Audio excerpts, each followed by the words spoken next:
आज आपण दोडक्याचा ठेचा बनवणार आहोत.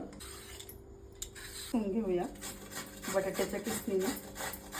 हा दोडका आपण किसून घेतलाय. आता हे वाटण्यासाठी हिरवी मिरची, लसूण, जिरे, कोथिंबीर आणि हा कांदा कापून घेतलाय आणि हे ओलं खोबरं किसून घेतलंय आणि हा दाण्याचा कूट. आता आपण हे वाटून घेऊया मिक्सरमध्ये.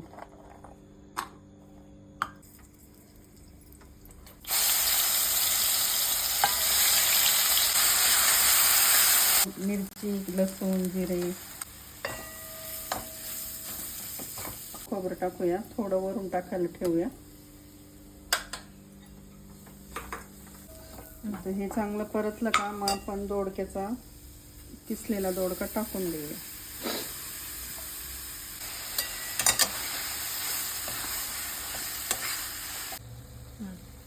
पाणी सुटत तोपर्यंत असं परतून घ्यायचं आणि मग नंतर एक ग्लासभर गरम पाणी ओतायचं